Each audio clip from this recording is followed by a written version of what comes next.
Harper Audio presents The Witch of Portobello by Paulo Coelho, a novel read by Rita Wolfe.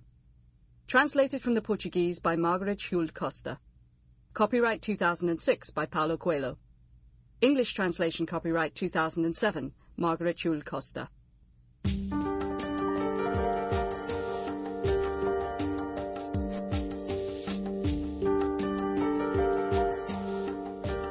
O Mary, conceived without sin, pray for those who turn to you.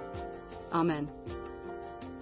No man, when he hath lighted a candle, putteth it in a secret place, neither under a bushel, but on a candlestick, that they that come in may see the light. Luke 11:13.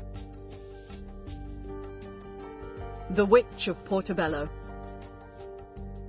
Before these statements left my desk and followed the fate I eventually chose for them, I considered using them as the basis for a traditional, painstakingly researched biography, recounting a true story. And so I read various biographies thinking this would help me, only to realize that the biographer's view of his subject inevitably influences the results of his research.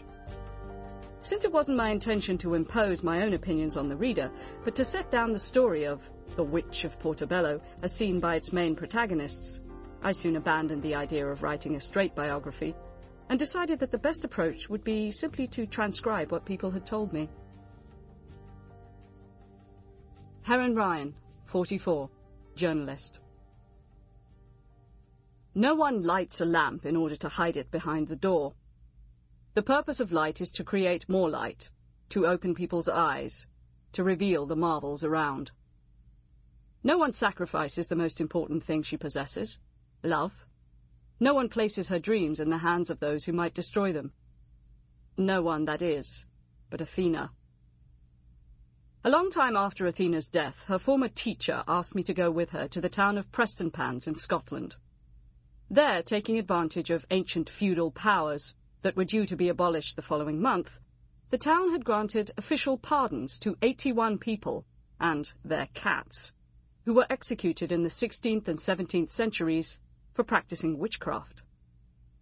According to the official spokeswoman for the Barons' Courts of Preston Grange and Dolphinston, most of those persons condemned were convicted on the basis of spectral evidence, that is to say, prosecuting witnesses declared that they felt the presence of evil spirits or heard spirit voices.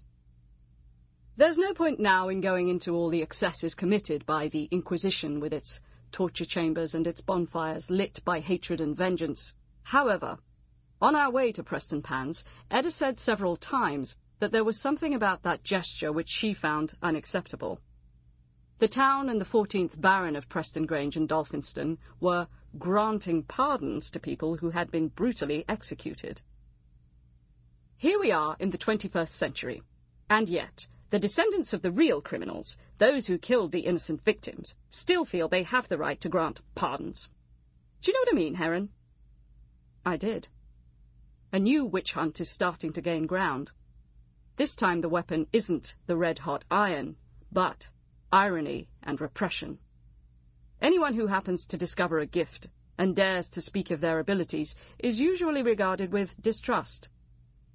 Generally speaking, their husband, wife, father or child or whoever, instead of feeling proud, forbids all mention of the matter, fearful of exposing their family to ridicule. Before I met Athena, I thought all such gifts were a dishonest way of exploiting people's despair. My trip to Transylvania to make a documentary on vampires was also a way of proving how easily people are deceived.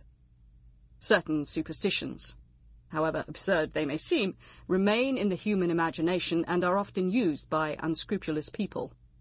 When I visited Dracula's castle, which has been reconstructed merely to give tourists the feeling that they're in a special place, I was approached by a government official who implied that I would receive a significant, to use his word, gift when the film was shown on the BBC. In the mind of that official, I was helping to propagate the myth, and thus deserved a generous reward. One of the guides said that the number of visitors increased each year, and that any mention of the place would prove positive. Even a program saying that the castle was a fake, that Vlad Dracula was a historical figure who had nothing to do Sample complete. Ready to continue?